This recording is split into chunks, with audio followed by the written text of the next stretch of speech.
In today's video, I'm going to teach you how to copy a sales invoice to a bill in Xero. This workflow is handy when you need to mirror a customer invoice as a supplier bill. For example, to pass costs on, manage reimbursements, or keep intercompany charges aligned.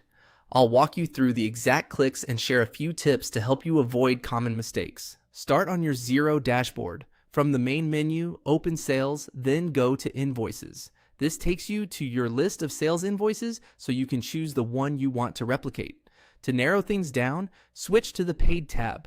Looking at paid invoices ensures you're copying something that's already finalized, which helps keep your records tidy and avoids accidental duplicates of work-in-progress invoices. Open the invoice you want to copy. With the invoice on screen, find the Copy To option. This command tells Xero to use the current invoice as a template. Choose bill from the list. You're now creating a supplier bill that mirrors the line items, quantities, descriptions, and tax settings from the sales invoice. Next, select the contact for the bill. This should be the supplier you'll owe for the costs represented on the invoice you just copied. Take a moment to confirm you've picked the correct contact, especially if you have similar names in your contacts list. Click Copy to confirm.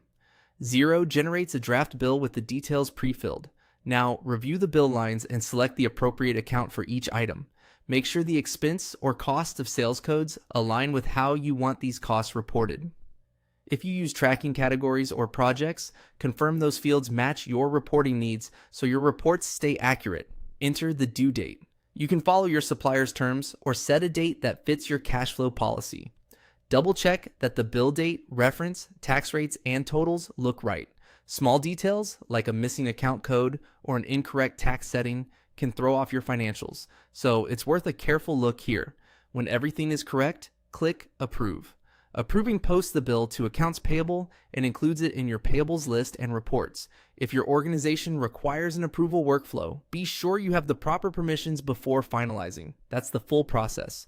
You've turned a sales invoice into a supplier bill quickly and accurately, keeping your records consistent and saving time on data entry. Thanks for watching and happy bookkeeping in Xero.